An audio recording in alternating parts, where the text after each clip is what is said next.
Okay. Let's continue. Sage Sorry. Vashishta narrates a story of an Akshaja, a Brahmin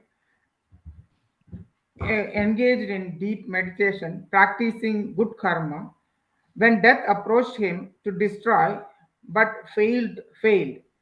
So Yama, the master of death, explains that you cannot destroy anyone with the help of you can destroy anyone with the help of their karma only. But when death tried to find karma of the Brahmin or Akshaja, he could not find any. For this also, Yama gives explanation as the Brahmin born of the sky. So he is taintless and as sky. So he has no karma. Everyone born as Akshaja, a Brahmana, Akshaja Brahmana. But because of their ignorance, they identify themselves with the body and perform karmas. So for them, the death is real. A realized person, for a realized person, there is no birth or death. They are only illusions of their mind.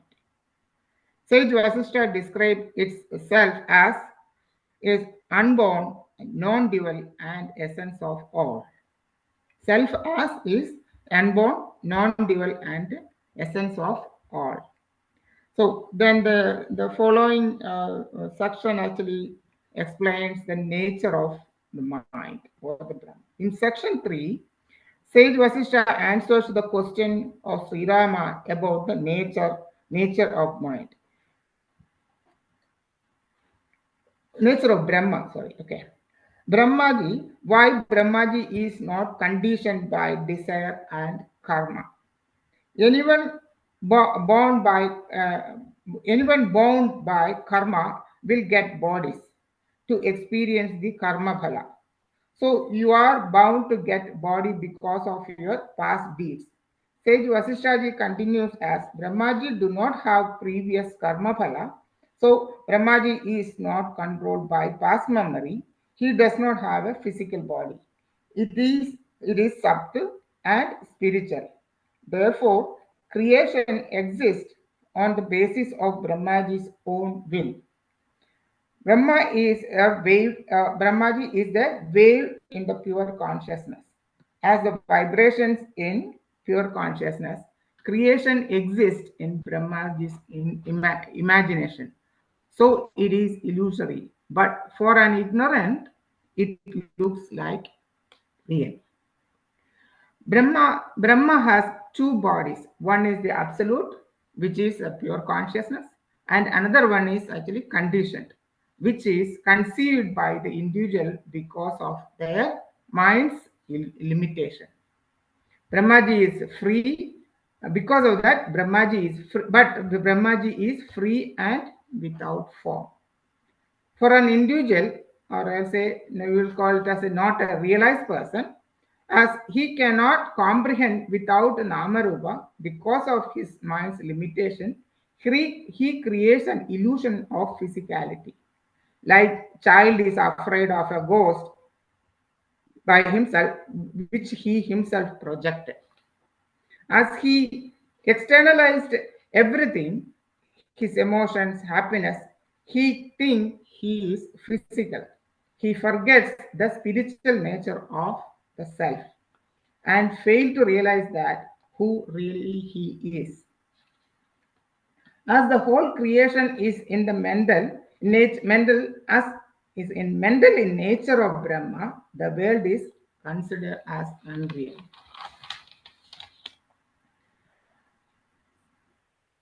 Okay, so then mind is capable of rising to the level of Brahma, and it perceives it also perceives and realize as of this world also. So you can actually the mind is can be capable of rising to the level of mind.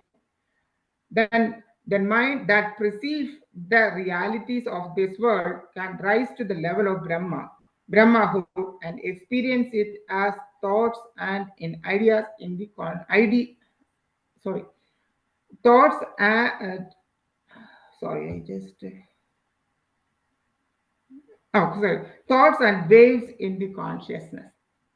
Sage Vasishta points out that miseries of this world will never end if the world is real. We will not be able to get, because of that, we will not be able to get a liberation.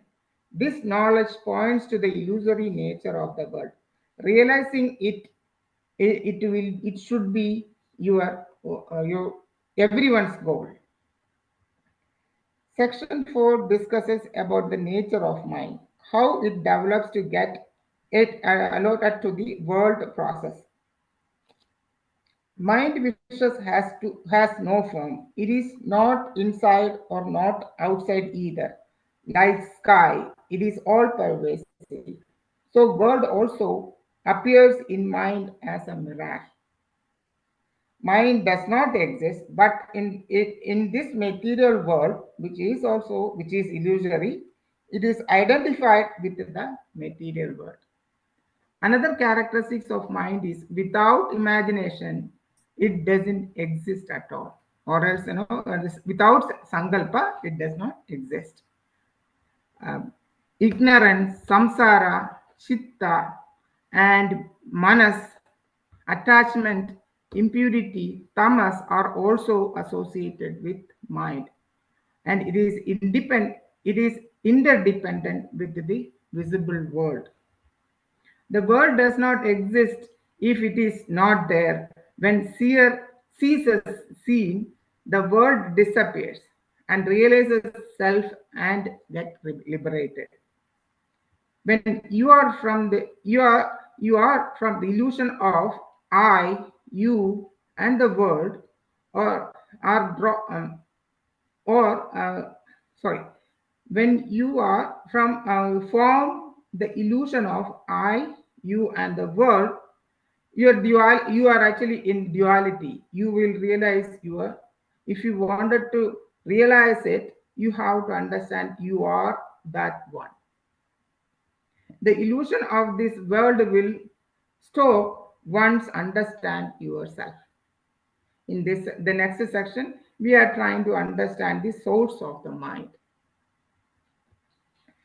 During the dissolution, self only existed. It is veiled from the view because of ignorance. Even though they are everything in they are that everything in this world is like bubbles in a vast ocean. Self, it abides in everything. Self is the srishti, and samagri of srishti, and it is the pure consciousness.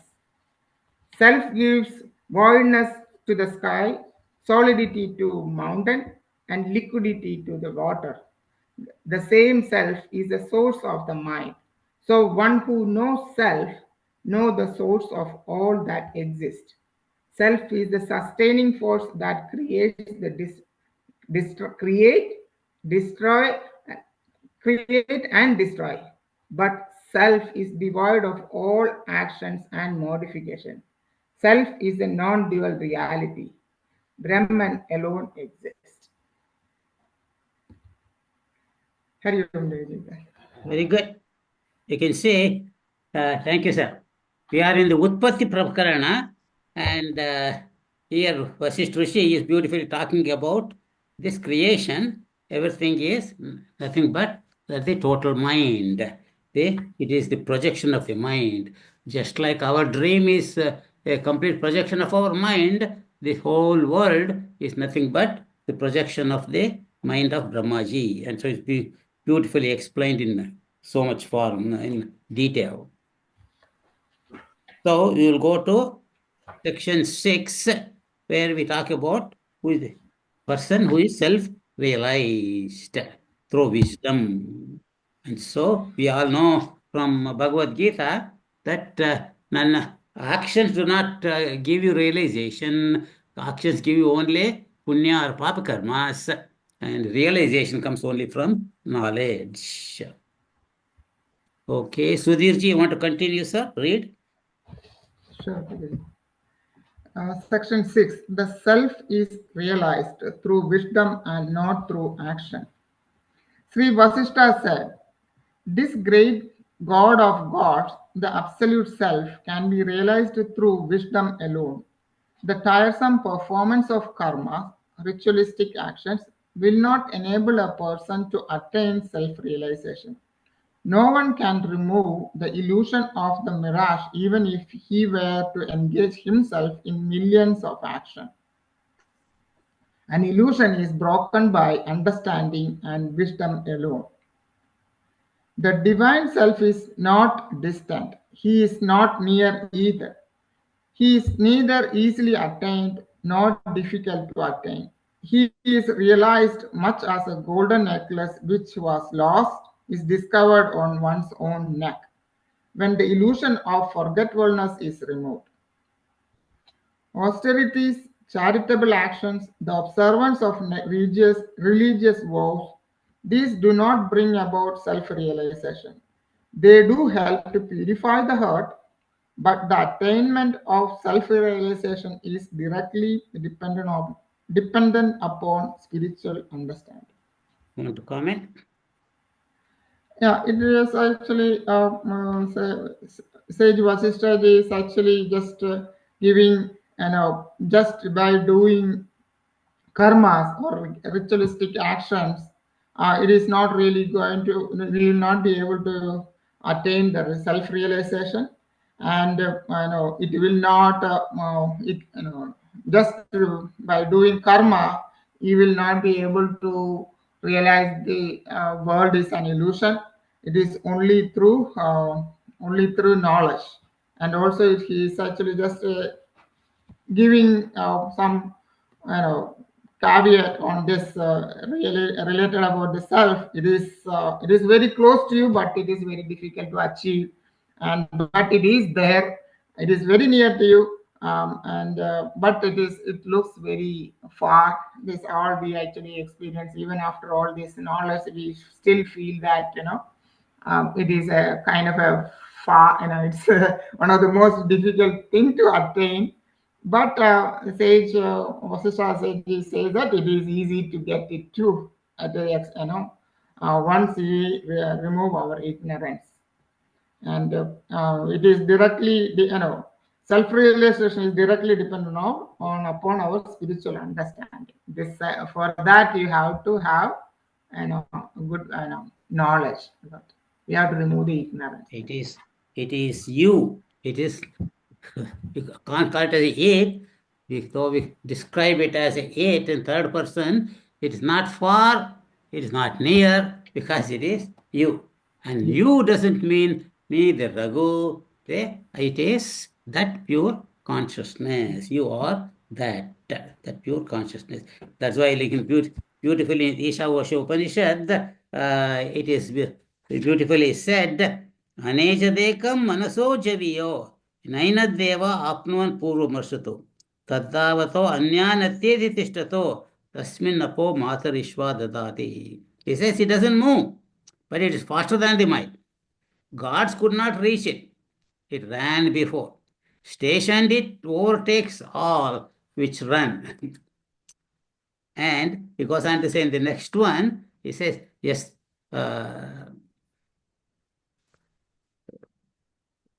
what's the next?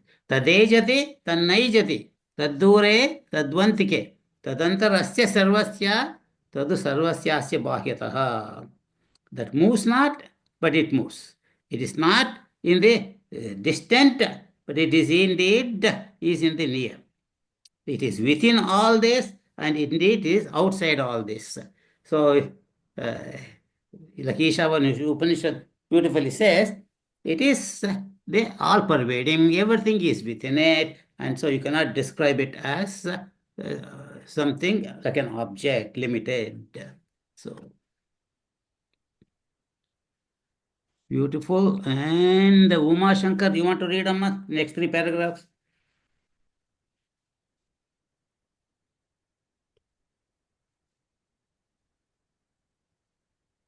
Association with the wise and study of spiritual scriptures are the means of attaining knowledge, and knowledge removes the veil of ignorance. Therefore, a spiritual seeker should practice these for the attainment of self realization. When an aspirant comes to realize that the Supreme Self alone exists, he attains the cessation of all the miseries and afflictions of the world process. Knowledge and knowledge alone leads one to the liberation. Sri Rama asked sage, O sage, please tell me how a person can acquire knowledge. Should a person perform terrible austerities or difficult forms of penance or to realize the self? Comment?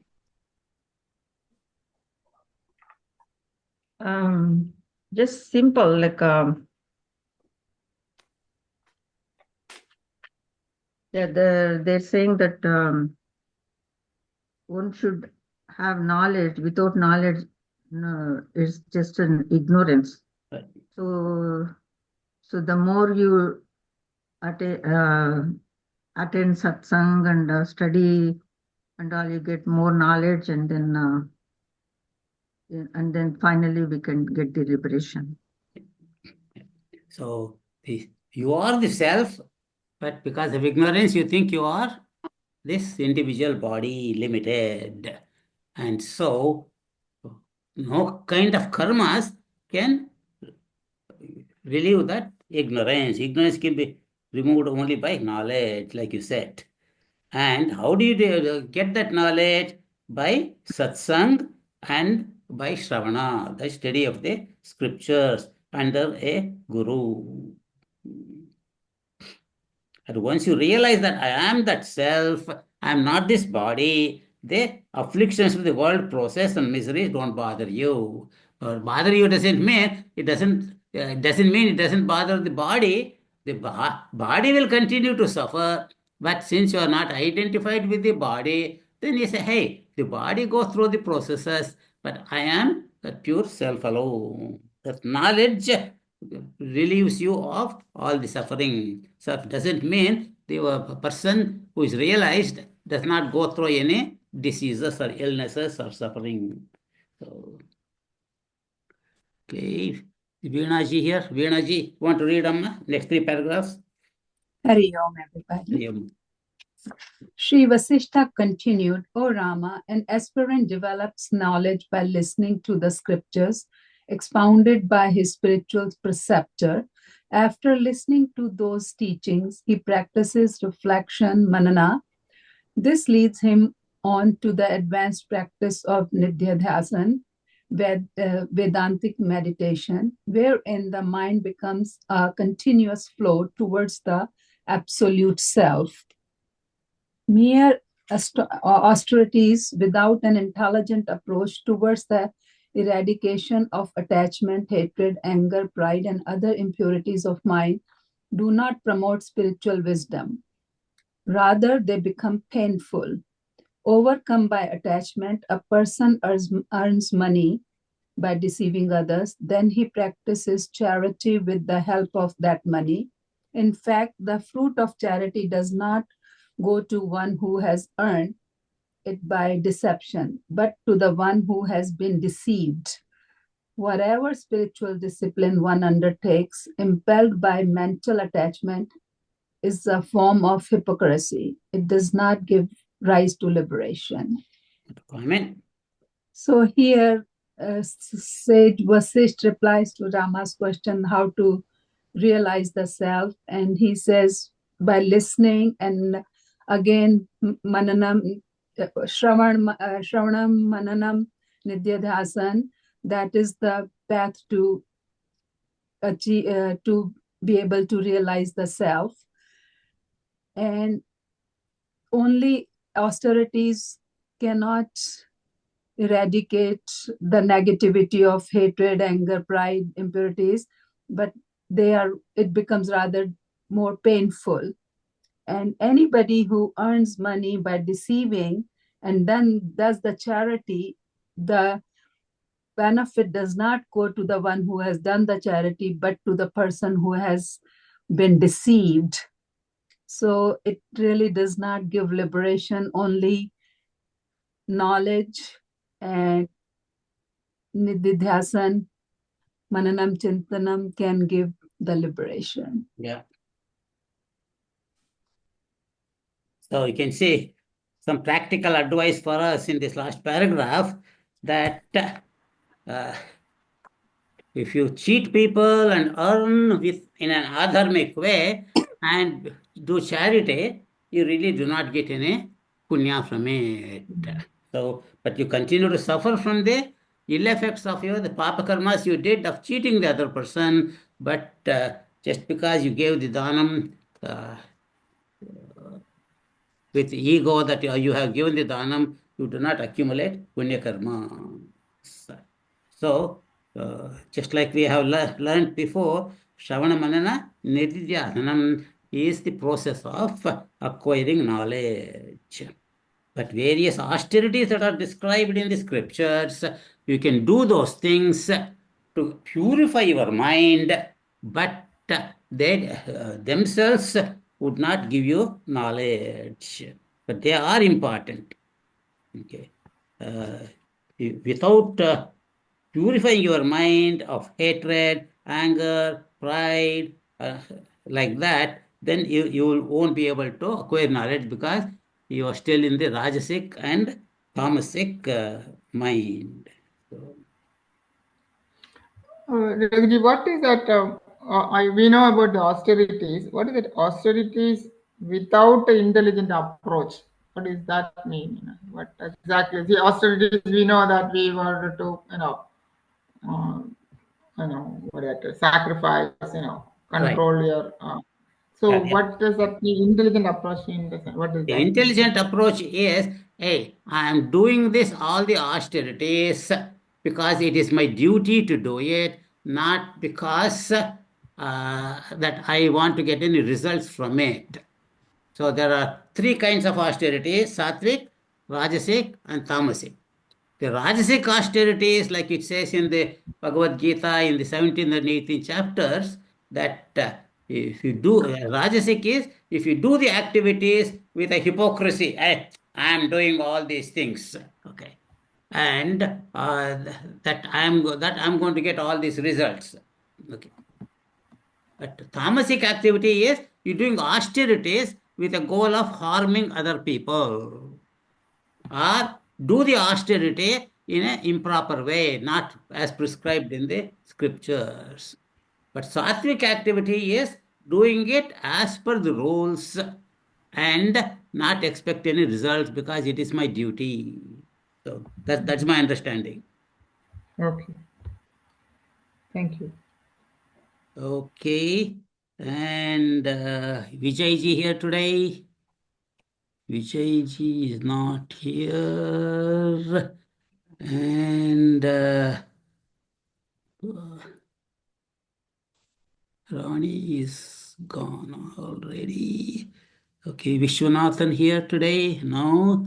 I am here. Akilama. Vishwanathan here? No, Vijay Rani is here. Okay, Vijay Rani is here. You come under Rani, so it will come afterwards. I'm sorry. Oh, okay. Okay, let's go to Akilama. Sounds good. Why should you wander in the thorny bushes of austerities and severe spiritual discipline when it is possible for you to roam in the gardens of spiritual wisdom? Good associations and study of scriptures are the means of developing spiritual wisdom. Take recourse to these and leave those arduous practices of the deluded mind. They can only intensify your mental illusions. The self-effort that leads to knowledge of the self is the only means to end all sufferings. Now, listen as I describe the nature of that self-effort that should be employed by an aspirant. An aspirant should adopt a virtuous means of livelihood and pursuing the path of contentment. He should give up all desires for sensual enjoyments. He should direct his effort towards the study of scriptures and association with the wise. However, he should not be impatient. Amen. He's not, like you just said, Raghuji, he's not undermining the austerities and all that. He says spiritual discipline, it is not necessary if you can just listen to make your spiritual journey with the help of knowledge by the reading of the scriptures and others and practicing Shravanam, Mananam and Nididhyasanam. And he also talks about how to live that livelihood, to be virtuous and be content. Contentment is one thing that that's the first one he has said. I think that's very important, to lead a contented life. And of course, to give up sensual pleasures and always be studying and learn that knowledge, be in that path rather than doing karma kanda. Right. So follow karma. Whatever the actions you are supposed to do according to the station of your life as a brahmachari or grihastha or vanaprastha or sannyasi, you continue to do your actions as a duty, but not expecting any results. And when you do that, naturally your mind gets pure. So. And the severe austerities, like according to the scriptures, you're supposed to do some, what you call, Ekadasi Upavasa and things like that, and follow them. But it doesn't mean, okay, oh, I'm going to fast for 30 days, I'm going to fast for 40 days. That kind of severe austerities are not going to give you any benefit as for realization of yourself. Same way, people want to do tapas and they want to sit under the sun with a fire in the front, fire in the back, and all that. That kind of severe austerities are really not necessary for attaining knowledge. So, moderation, moderation, moderation. Just like Buddha found out after extreme austerities that he did, then he said, only no, it should be all moderate in all activities and continue, you will attain that knowledge. Like he said at the end, don't be impatient. Okay. Next is Dr. Nuligaru. You want to read, sir? Hari Om. Hari Om. We should be contented with whatever comes to pass according to the operation of his past karma, fructifying actions. He should shun all activities that are either condemned in the scriptures or disapproved or of the elevated personalities. By devoting himself to the teachings of his spiritual preceptor and by the studying of scriptures, he will attain self-realization in the short time. That great soul who has attained knowledge of the self by the force of his spiritual inquiry becomes great even in the eyes of great divinities such as Brahma, Vishnu, Shiva, and Indra. He is a wise person, a sadhu, a sage, who is endowed with wisdom, dispassion, and all the spiritual qualities enjoined in the scriptures. One should take refuge in him. Comment? Well, he accept whatever that the karma, the fructifying karma comes, don't grumble or think of anything bad about it. Accept it. It is like the Lord's prasad. Yeah. And the other thing, he's particular in each para, he was talking about sadhu sangha and the study of scriptures are two are the most important things he has been talking about. Right. And the second thing is whoever gains all these things by the force of spiritual inquiry becomes great even in the eyes of the Bhagwan. Yeah. And a wise person like a sadhu or a sage who has the wisdom, dispassion, and all the spiritual qualities enjoined in the scriptures, one should take refuge in him. Yeah. So why he is considered great even by the great divinities? Because he has realized his supreme nature, that is Brahman. Because all this Brahma, Vishnu, Shiva, Indra, they are all the manifestations of that Brahman, and that so this person has realized his oneness with that all these divinities. That's why, like Guru Gita says, the Guru is Shiva, Shiva is Guru. So that once you practice these austerities, then you don't have to go and look for a guru. Bhagavan himself sends the guru. Or like this morning we were in Vedanta Ramani, we were discussing, Bhagavan himself takes the form of your guru and comes to you. So that's what Shankaracharya says. So. Guruji, is this the great soul who attained the knowledge of self by force of the spirit? His spiritual inquiry becomes great even in the eyes of the great divinities. Is it because of, say, a person who, because of his own self effort, he realized it, so that is why he is actually like that, or how it No, will he be? has realized his supreme nature as one with all these divinities. Oh, what are all these divinities? All these divinities are the ones who have Okay. manifestations of the Supreme Brahman himself. Yeah, but And so, Raghuji, he has and he has also become one like them. Raghuji, he has that, also said the word spiritual preceptor by the teachings of his spiritual preceptor, his guru, following the teachings of his spiritual preceptor. He said it very subtly, the following the teachings of his guru, he will attain self-realization. Right. That is there in that, mentioned in that line before, where he just asked me the question. Right. Yes. Yes. That's the reason it is clearly said. However intelligent you are, you might be well versed in all the scriptures, but don't you won't get realization unless you approach a guru with humility and learn from him. So, okay, I think I skipped Anjaneyulu, sir. Anjaneyulu, you want to read, sir? Sure, Raghuji. Among all forms of knowledge, spiritual knowledge that leads to self-realization is highest.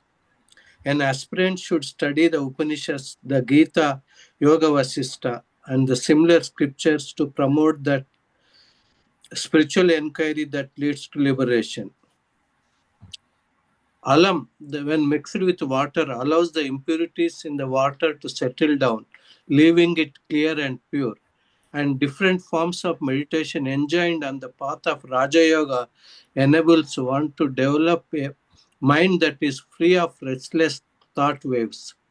In the same way, the discriminating knowledge that arises as a result of good association and study of scriptures enables a person to be free of all the impurities of the mind, including the root source of all impurities, ignorance, avidya.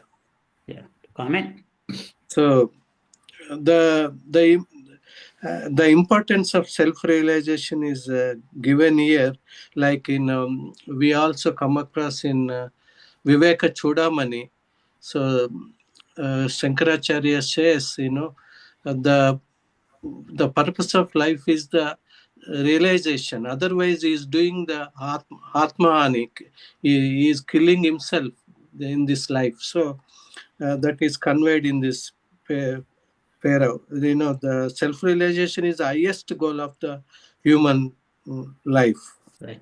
Then the second one is the importance of meditation and Raja Yoga, how it cleans up the mind. is compared with alam when it mixes with water, and it purifies by settling all the impurities down bottom of the water. So the importance of meditation is conveyed Raja Yoga Yeah. as a part of purification of the mind. Yeah. Yeah. The steps of the Ashtanga Yoga, the Shama, I'm sorry, the what do you call, what are the first two of the Ashtanga Yoga?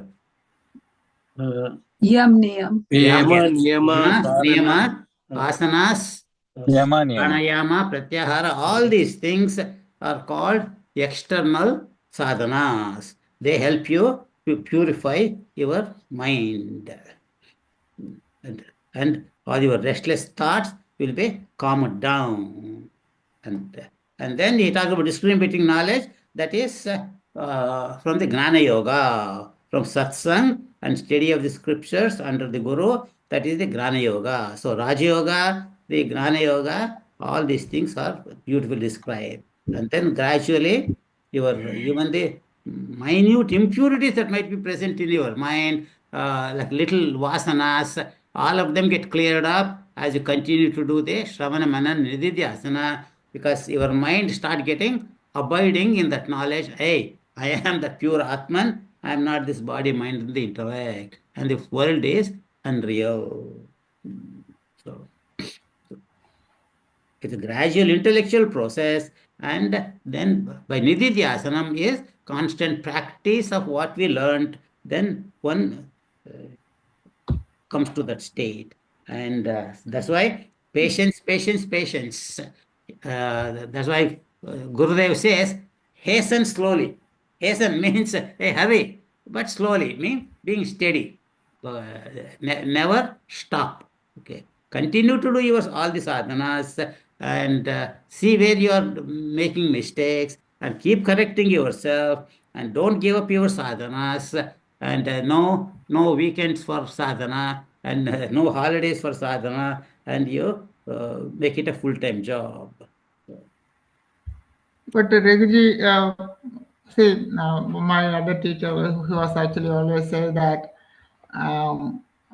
so the knowledge normally makes a man arrogant, and you have to, unless until you mix with the bhakti, right, it will become, the knowledge with the humility, that has to be a key for this, right? With normally, if you really look at the current world also, people who has got knowledge, more knowledge, on the higher, say for example, I will give classic example is Ilayaraja. He's a Tamil musician, okay, music director. He's actually an unbelievably knowledgeable on sound. He's very arrogant.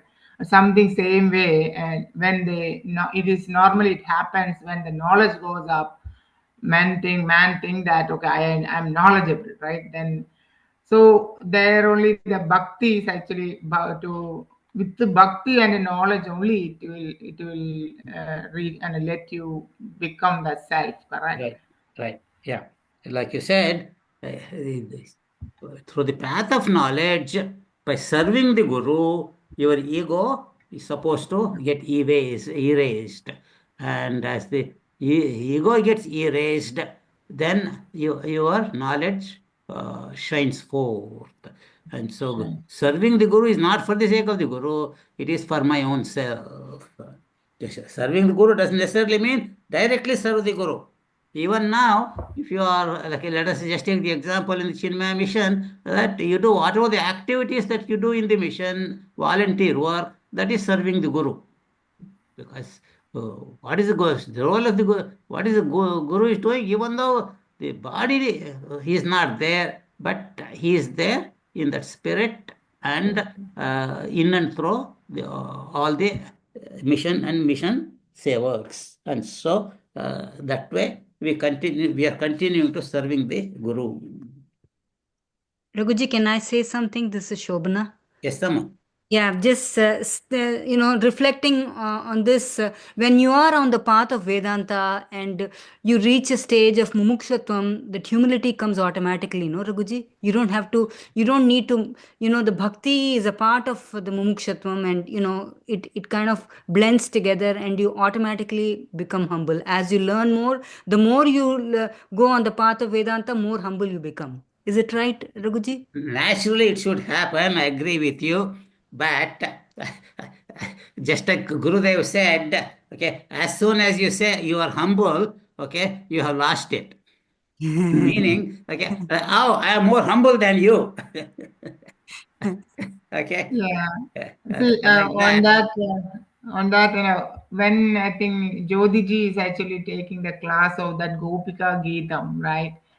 I was actually initially was thinking, okay, this is a bhakti, this thing, why we are actually going through. Then when once actually she started explaining it, so there you can see that Gopikas actually had the knowledge that the Bhagavan is very close to him.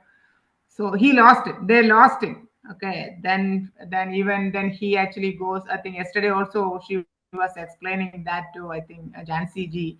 Uh, once the Gopikas actually realize that Bhagavan is with them, then their ego actually gone up. Then they lost Bhagavan.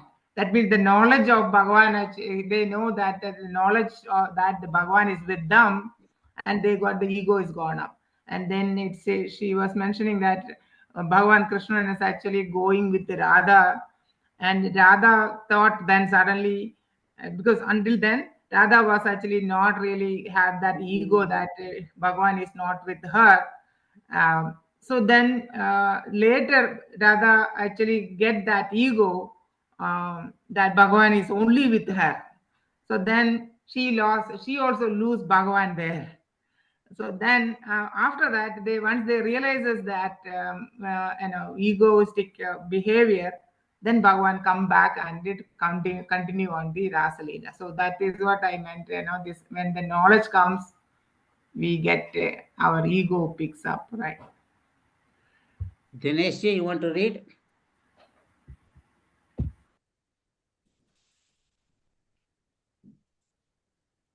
You're muted.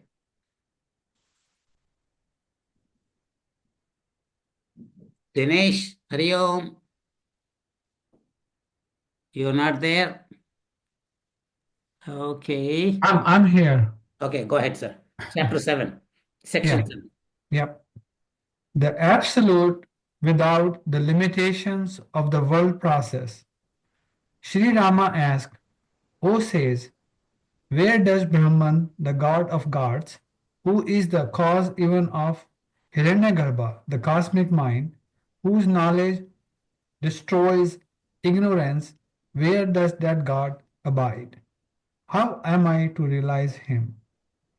Shri Vashishta said that God of gods, O illuminer of the Raghu race, abides in the body of every living being. He is the pure consciousness that underlies the functions of the mind, intellect, and senses. He abides in the innermost cave of one's heart. In fact, he is the reality behind all the objects and beings of this world.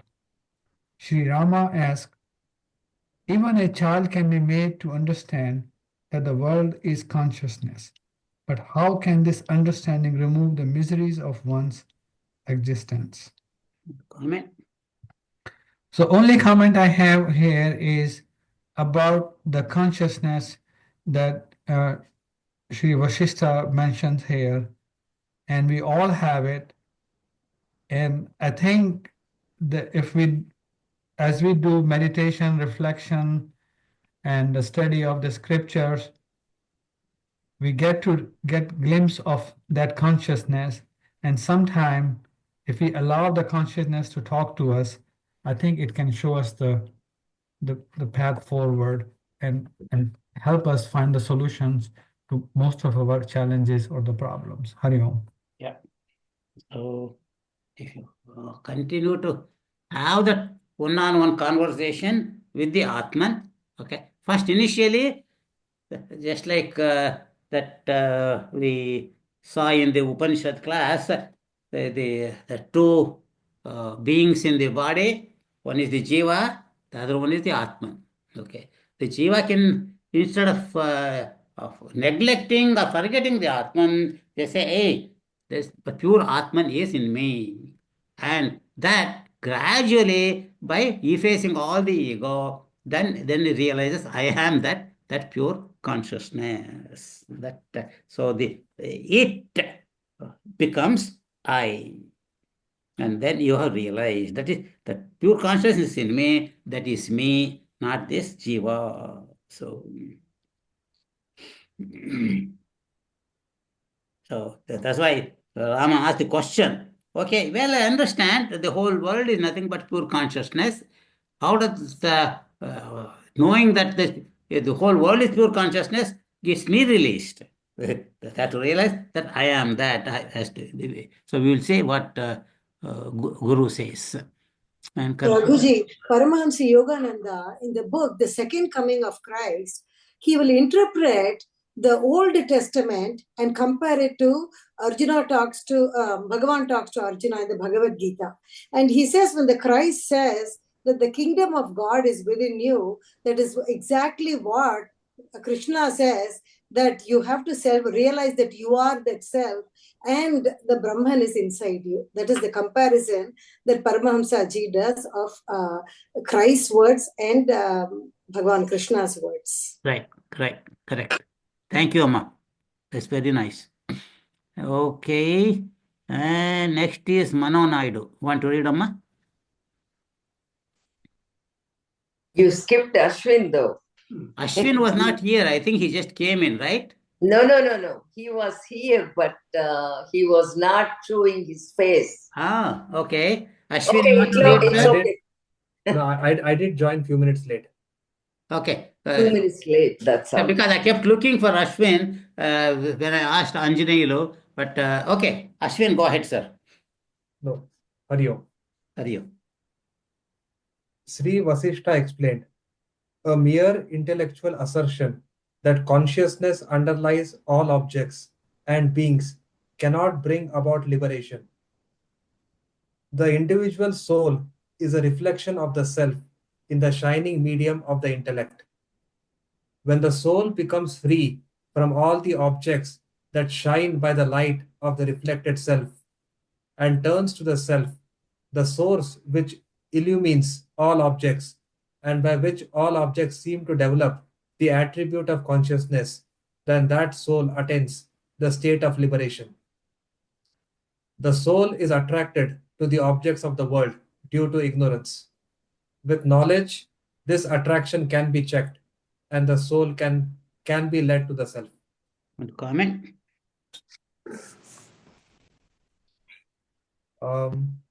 Yeah, I think couple of thoughts come to my mind. One, just by merely asserting, just by saying that consciousness is inside us or it lies within all the objects, that will not help us to achieve the final goal of liberation. I think it is about just being that. You have to be in that state. I think it's as they say, like we have to it is like you have to feel that state. Like if you see it, it's like the example of sleep comes to my mind. If you just feel I'm going to sleep, like you are asleep, it's like that state. You have to be like, that's the difference that comes to my mind. And the other thing is, it says you have to look inward. If you keep looking outward to the objects of the world, the desires are going to pull you. And the only way is you have to look inward, look more and more inward. That will help you on the path. Yeah. Hari Om. Just like the Shatka Sampati says, Shamadama, Uparama, Titiksha, Samadhana, Shraddha, all these things make you withdraw your mind from thinking of the objects of the world. And so instead of the mind getting dispersed in 1,000 different ways, it is concentrated back inside to realize that pure consciousness that is reflected in you. And they realize that I am that original consciousness. I am not this jiva. Like I said, the soul is attracted to the objects of the world due to ignorance, but with the knowledge, the attraction can be checked. How can we do it? Only by intellectually understanding and then practice by withdrawing from the outside world. So, very good. Now, Mano Naidu can read. Oh boy. The state of liberation is free from all externalization. As long as external objects are recognized as real, it is impossible to be free of the externalizing tendency of the soul. But when one realizes the illusoriness of objects by developing knowledge, externalization becomes impossible. With the cessation of the objects that are illumined by the self, the latter shines in its own light. In brief, O Rama, each jiva, individual soul, is essentially pure consciousness. But due to the externalization, it becomes fettered to various impurities of the mind and is caught in the world process of birth and death. Sri Rama asked, if it is Brahman who becomes jiva through externalization, then Brahman cannot be an absolute being. On the other hand, if jiva does not attain Brahman, it cannot attain liberation. Tell me, therefore, to what category the soul belongs, to the category of the absolute self or to that of the changing objects of the world. If the jiva belongs to the world, then how is it possible to lead it beyond the world? But if the jiva belongs to the realm of the absolute, how can the ocean be led across the ocean? Good questions Rama is asking. Okay. Go ahead. The state of liberation here is can come only if you know the external objects are not recognized as real only. If you recognize and externalize everything, then it is impossible for you to free yourself from the externalizing tendency and realize the soul and get the liberation.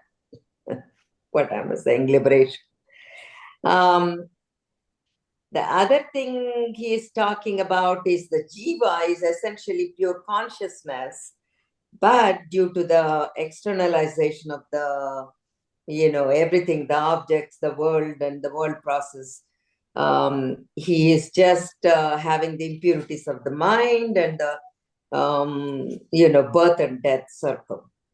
And the last one is the one all questions Rama has to sage Vashishta, asking that if Brahman who becomes jiva through externalization, then Brahman cannot be an absolute being. And if jiva does not attain Brahman, he cannot attain liberation. So he's asking what category the soul belongs to. Absolute self or the jiva, or how jiva, if jiva belongs to the world, how is it possible for it to go beyond the world and get to the Brahman? Oh, beautiful question that many of us cannot vocalize and put into the words like Rama's did. And so we will see what Vashishta Rishi says. Okay, Manosha is not here. Is Maya Yadav here today? No. Okay, Jansi Amma here today? No. Okay. And Nag, you want to read, sir? Sri Vashishta replied, O Rama, if one thinks that the self has actually fallen into the state of jivahood in the form of the numerous souls, then, in spite of whatever intellectual knowledge he might have pertaining to the scriptures, he is practically ignorant. This jiva belongs to the realm of the world process. By knowing the Jiva, one does not attain liberation. But by discovering the underlying reality of Jiva, Brahman, one attains a cessation of all miseries. Sri Rama requested, O sage, please tell me the nature of the absolute, knowing which one attains freedom from all mental illusion. Yeah. See, this is really kind of a confusing one. At one point, I think I understand everything. The other second, I know I don't. It is confusing. See, the Jiva is coming from Brahman. So basically, it is Brahman, but it is not Brahman. So, like the previous page, like Mano Naiduji said, it is kind of a vicious circle. If Brahman is Jiva, then there is nothing to realize. Then how come the Brahman in the form of Jiva get into the world process? So it's kind of confusing. Anybody want to comment on it? They can say, but I'll tell you what all I understood in this one. Vashishta is telling that if the self has changed and has become the jiva, okay, then there's no self at all, okay, because it has become the effect rather than the cause. So, in spite of whatever the intellectual knowledge the jiva might have pertained to scriptures, is still practically ignorant in the sense that he hasn't learnt anything. But the jiva belongs to the realm of the world process. So, what the way I look at it is, if I look at it, the pure Atman, the pure intellect, the Brahman, the Vasanas, the intellect, the mind, the sense organs, prana, and the gross body. Yes, all of them except the pure self belongs to the jiva. Okay. But all of them, we have to realize that they are anatma, they are not me. And so, once you realize that I am the pure Atman, okay, not the other five things which are anatma, then one gets realized. So that's how I understood it. Raghuji, we can actually use the example of the ornaments, right? Gold and ornaments. And once ornaments realizes that is the core of it, right? The underlying reality of here we can say a necklace is the jiva, and a gold bar is actually the Paramatma, and Paramatma, a gold, a ingot is actually by, I would say, externalization become a necklace, and the necklace actually. I don't know if it pertains to this this thing, that example. I don't think it will work here because their ornament is nothing but gold. But if you leave gold, what is left? There's nothing. But here, there's the jiva, the BMI, all this thing is there. So that I am not the BMI, but I am that pure Atman. So No, I don't know my if that point was, example would work good. It denotes the my Mahavakya. point was, that ornament, the necklace has to realize itself that it is gold. Right. Good. Very good. Raghuji, can I share my understanding? I don't know, you can tell me if that is the right way of understanding. It's like reflections of sun in different colored parts and different shaped parts. If sun is the Brahman, the reflection is the Jiva. Right. So, right. And the reflection is the jiva, but that jiva is identified, that what you call reflection is identified with the pot and the water and all that. Okay. But once you realize that I am not the pot, I am not the water, okay, I am this this actually is me, that the original one. Then he realizes, yes, I'm not the reflection, I'm that original. Right. Eventually you realize you're not even the reflection. Correct. Okay. And Rakesh ji, you want to read, sir? Hariom. Sri Vashishta continued, the objects of the world are perceived by the thought waves of the mind. Due to ignorance, the soul being identified with the mind continues to drift from thought wave to another. If it were to dive into the ocean of consciousness without drifting from wave to wave, if it were to see that which is in between the rising and falling of the waves, then it would attain enlightenment.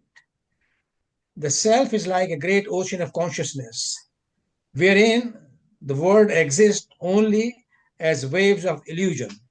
In Brahman, the world of seer, seen, and sight, through apparently existing, ceases to be. He is not the ether, but he is described as ether because he is without limitations. Through devoid of names and forms, the self appears to manifest through different objects, through subtle and imperceptible, yet the self appears like solid rocks to the eyes of the ignorant. Hari Om. Comment? Yes, kind of a little bit complex. He's talking about the waves, like unless we realize, because once we go in the Jiva and we are looking at Jiva, you can't, because we have to come out of the BMI and get to know the Atma, the self. Once we realize the self, we'll be into the word process. We can't come out. So we have to go, instead of chasing to the BMI, go higher to the Brahman level. And once we get that level and we know who we are, and then we can realize the Brahman. Right.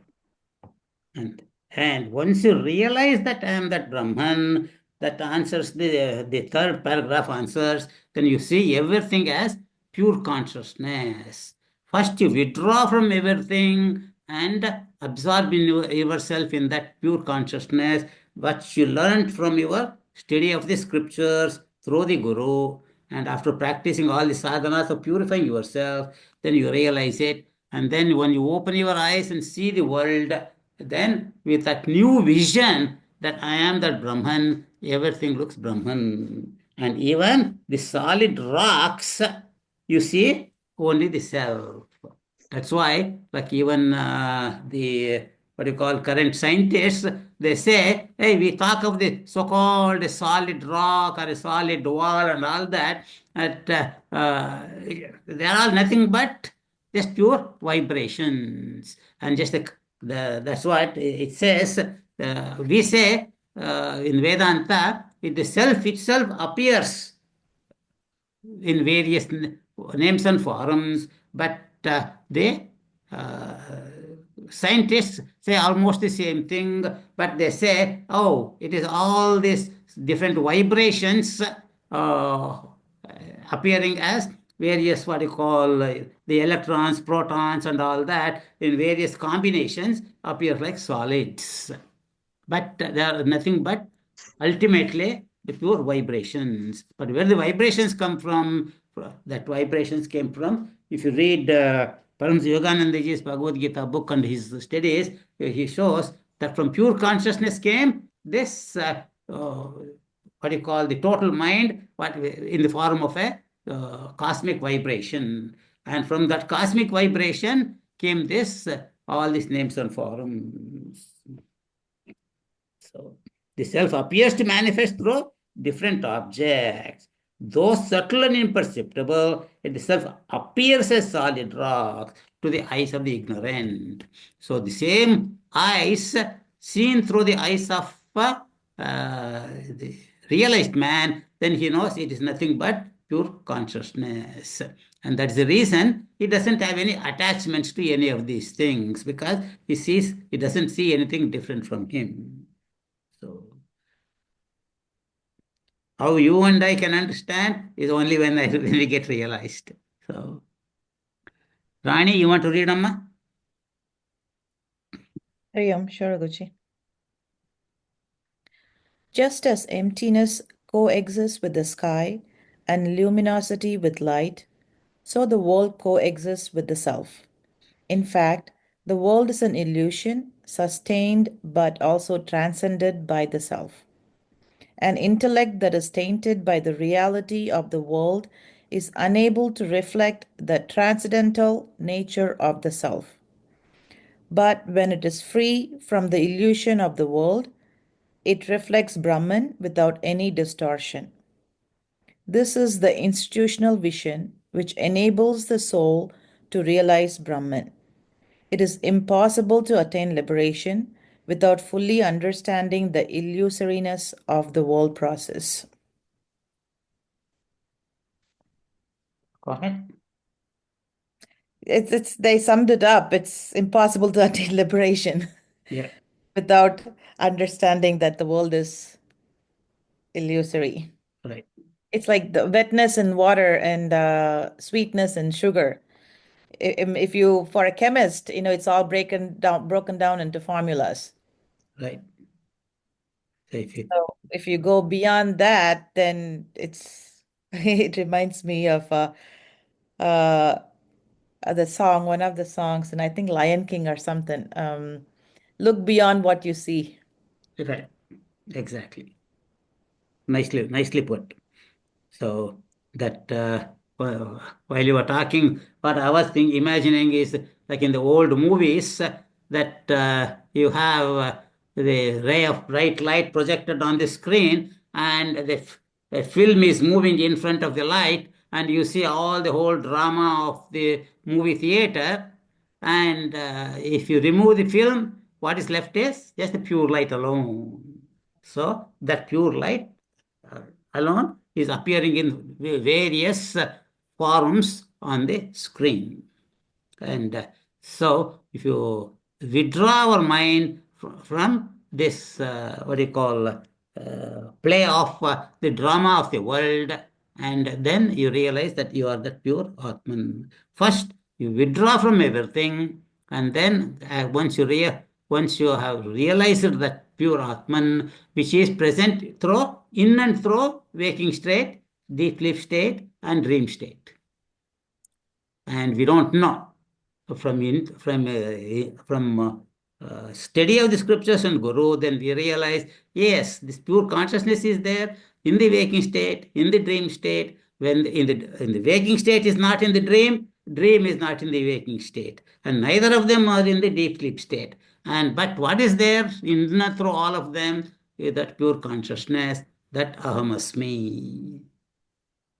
And then when you realize that, then all of this, in and through all of waking, dream, and deep sleep state, you realize I am that Atman. Everything is just, rest of it is just a drama.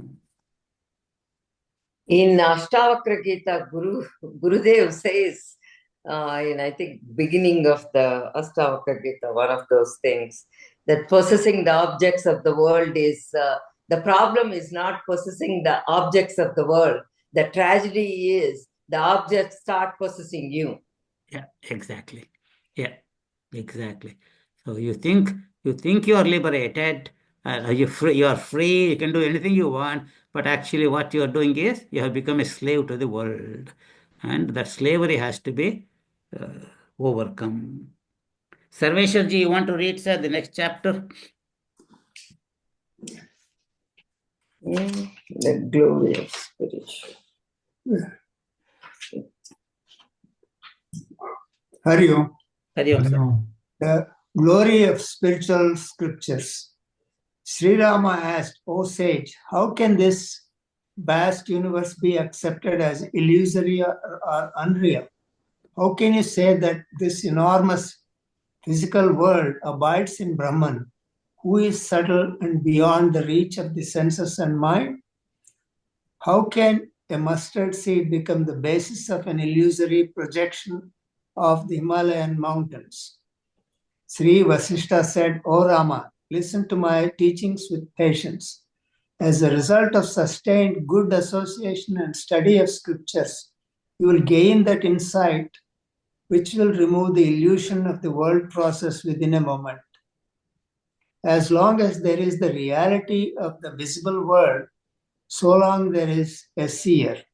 And as long as there is a seer, there has to be the world which is seen. If the seen is proven false, then the seer too will dissolve into unreality. Or if the seer, the individual soul, is discovered as a mere reflection of the self in the stream of intellect, then the seen is bound to disappear from one's view. The awareness. Let's stop there. Oh, okay. All right. You want to comment? Here the question, it's a dialogue between Rama and Vashishta again. Vashishta is explaining to Sri Rama that as a result of the scriptures, you will gain the insight and remove the ignorance to see the real nature of the world. Here, I wanted to bring in, somehow we need to bring the word Maya. Isn't that the aspect here we're talking about? I was thinking of Kshetra and Kshetragna. I'm just going through, just read a couple of lines from that. May or may not apply, but I'd like your opinion on that. Here, 13th chapter again. Know me as the knower of the field in all fields, O Bharata. Knowledge of the field is also of the knower of the field, is considered by me to be my knowledge. This is Sri Krishna telling Arjuna. So the knower of the field is Brahman here. And the field is the scene which our senses perceive as the world. So what that field is, what nature it is, what are its modifications, where it is, and also who he is, and what his powers are. These has been described by rishis and sung in many ways in various distinctive chants, and also in the words of indicative of Brahman, full of reason and decision. The great elements, egoism, intellect, and all the unmanifested 10 senses, and the 1 and the 5 objects of the senses. These are desire, hatred, pleasure, pain, aggregate, the intelligence, body, and all this. These are the sensory objects perceived by the 5 senses. He's talking about as the kshetra. And that is created by Maya. Isn't that the way I was looking at it? Am I right? Or yeah, in a way, you are right in the sense he didn't use the word Maya. So all the scene that is seen is, like you said, Maya. Once you realize that Maya means illusory, once you realize that it is everything, the world is illusory, that's proven false. And then what happens? When there is no scene, there is no seer also. So even the seer disappears. What is left is that pure awareness. No, the seer is the real experiencer and the knower and the self, right? And the seen is the one that you experience and known and non-self. Right. Yeah. That is the way the seer and the seen is right. Yeah. described. Yeah, right. I was looking at it in a different angle. In a case of Vyavahara, there are 3 aspects: the seer, the seen, and what is the seen? seeing. And in the absence of the seen, there's no seer, because he's not called a seer anymore. He's just a pure Atman. That's the angle that I was looking at. So okay. Yes. Then what is the second one, right? That I understood that if the seer is discovered as a mere, see this Chidabhasa kind of, right? But and they say that reflection of the self in the stream of intellect. That means, once Right. you knowledge, right? That is what it is mean Yeah, by knowledge. what he's saying, the seer is that jiva who is seeing the object. Okay, and even that is just a reflection, and that is nothing but that pure consciousness. So it's just a mere reflection of the self in the stream of the intellect, and then the scene is bound to disappear from the view because then you realize that I am just the pure self. And so when the reflection is not there in the intellect, then actually there's no scene. It is only because of the reflection of the consciousness in the intellect becomes like a sentient being able to see. And without that reflection, there is no scene. Okay.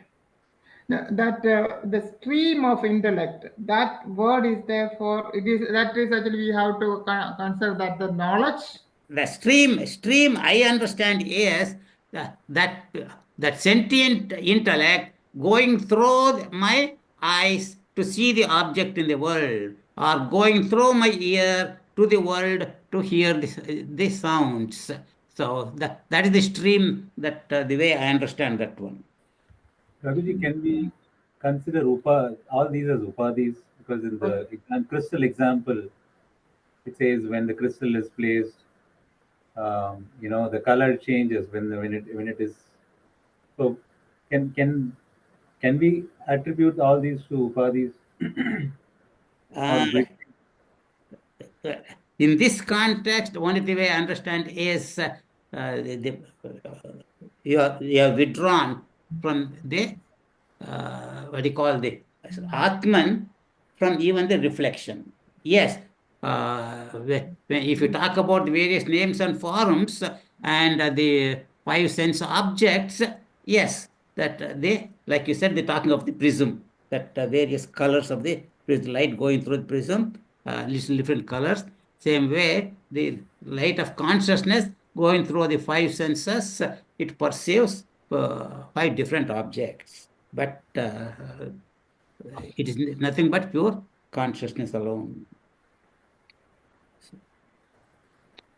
Okay, let us see. Should be is everything is generated from field of a single field of consciousness. Now everything is from acting from that singular field is what should be the understanding. Say it again.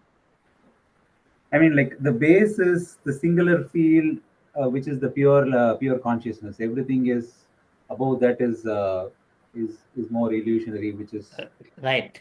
So see, that's the reason that Brahman cannot be explained, but that's the reason it is explained in so many angles. So that like Sarveshwar Naidu was talking about the Kshetra and Kshetragna, and the seventh chapter we talk about the what do you call the Bhagavan talks about my para prakriti and apara prakriti.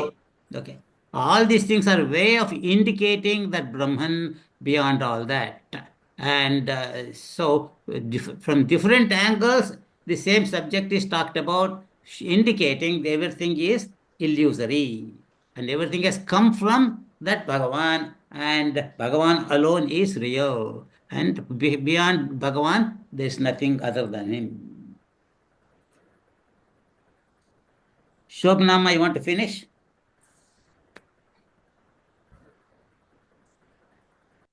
Sure, Raghuji. The awareness that the world does not exist in the three periods of time will enable you to free the mirror of your mind from all its impurities such as egoism, attachment, and the manifest and manifold defects of the mind. When you realize that these impurities do not even exist, you will have no difficulty in wiping the mirror of mind clean of all blemishes. If you desire any object intensely, you are bound to realize it if you do not slacken your effort until it is attained. In the same way, if you sincerely aspire to attain self realization, you will succeed if you do not interrupt your spiritual quest. Do you want me to finish the whole thing, Raghuji? No, just finish. Take the next paragraph. Yeah.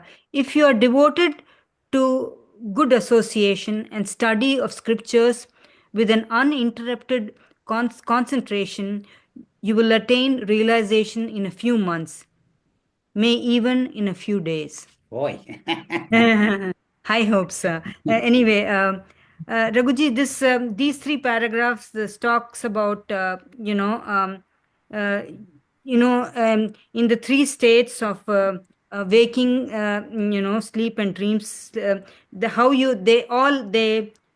The world exists in all these three periods of time, and basically when you realize that these are all parts of the illusion, and they don't exist, then it's not difficult for you to clean your mind and focus on the self. And it says, the example is mumukshutvam. If you desire something intensively, work towards it till you attain it. And this mukshutvam you can do by through satsanga, by association Right. with good people. So different concepts just put together here. That's Right. what I feel, Yeah. Raghuji. Mhm. When you see the great people like Chinmaya Swamiji who attained realization within a few years, okay, like that, and so everything depends upon our purity of our mind. And if you are pure, you get realized. But at the same time, we have to understand that there might be realized people among us that we don't know who is realized, because as an ignorant person, I am not able to recognize who is realized and who is not. Only a realized person can realize it. And the realized person, a real realized person is not going to go around boasting, oh, I have become realized. And so you can say that once our impurities of the mind in the form of attachments or hatred and identification with the individuality, body, when the intellect are gone, then you realize it. And knowing that is in the waking, like I said, in the waking state, there's no dream. In the dream state, there's no waking, there's the outside world. And in the deep sleep state, there's none of them, showing this world does not exist in all the three periods of time. And so it is unreal. So Yeah, just like in the world, if a person puts extreme effort in achieving something, he will achieve it. Same way that even in self-realization, if you put your single-pointed mind, just like Lord Krishna says, Ananya Bhakti. Me, I want me is Bhagavan, Bhagavan alone, nothing else. Then you will get it. So let us finish the thing. And Sudhirji, you want to read, sir? yes, sir. Among the various scriptures that deal with the nature of self, the present scripture, which is being taught to you, Yoga Vasishta, also known as Maharamayana, is the best. It contains the essence of all the scriptures that deal with Brahman and of the path that leads to liberation. If one is inclined to study any other scripture, he may indeed do so. But of course, it is beneficial for a person to take advantage of this unparalleled treasure of wisdom which is spread before him. Just as a very potent medicine is effective in removing disease, so this scripture is effective in removing the disease of world process. The benefit that you will gain by listening to these teachings will far excel the benefits gained by pursuing numerous religious rites led by egoistic illusions. And this three para is actually just as a complementing this particular Yoga Vasishta's the what's that called Yoga Vasishta's importance, or else the door which is opening to everyone. You don't have to go through every other books, but if you really put effort on to understand this book alone itself is actually this is an unparalleled treasure, that parallel treasure of wisdom. That is what I think Joseph Mayanji is actually explaining to us. And this is as like a important medicine, effective to remove the disease. So this book is alone is good enough to just get a realization once you understand. That's what I'm. Good. Very nice. Yeah. The one thing I actually like the previous one is actually when they said that the impurities such as egoism, attachment, and manifold defects of them. It are all defects of the mind, and these impurities do not even exist. Now, so even that also, all those behavior is also considered as non-existent. And so if you realizes that, it is easy to overcome that. That is one aspect. The other one is I liked about is actually, I think we already discussed in the previous para, is actually about the self-effort. Continue the effort, your effort until you attain. Don't stop in the middle, kind of, that if you are actually not got the result immediately, kind of. Those things are actually I really liked of that previous chapter. Yeah. So greatness of the Yoga Vasishta is it is just like Bhagavad Gita. It is in the form of conversation between the teacher and the student. And number two, in the form of various stories and all that, any doubts a person might have, any questions that might have, gets answered by the time you finish the book. And by the time near the end, then you are completely convinced. And if you have withdrawn your mind from the outside and studying the last half of the book, that is the Gnana Yoga part, then one should get realized. And or at least you'll continue to study again and again and again until you reach that goal. Om Tat Sat. That's nice. Om Sarve Bhavantu Sukhinah, Sarve Santu Niramayaः, Sarve Bhadrani Pashyantu, Ma Kaschid Dukkha Bhag Bhavet. Om Purnamada Purnamidam Purnamudachyate Purnasya Purnamadaya Purnameva Vashishyate. Om Shanti Shanti Shanti. Hari Om Shri Gurubhyo Namah. Hari Om. Hari Om, everybody. Ratna, I apologize. I skipped you. That's okay. It's okay. I was going to say, but You should have. You should have. I don't know what has happened to me. I apologize. I wasn't feeling well today at all. So okay. It's okay. That is very kind of you to say that. Thank you, Amma. And can Veena Amma do the summary next class? Raghuji, I may not be able to. My grandkids are coming, so it will be difficult for me. Vishwanathan, can you do it? Sorry. I'll try, Raghuji. How many, just to recap, section... From page 182 until 189. 182 to 189. Okay. Correct. Or 181. 181 to 189. Section 6 and 7, right? Yeah, correct. Okay. No, 6, 7, 8. 6, 7, 8. Oh, 6, 7, 8. Okay? Okay. Hari Om. Hari Om. Hari Om. Hari Om. Hari Om, Raghuji. Hari Om. Hari Om, Andi. Hari Om.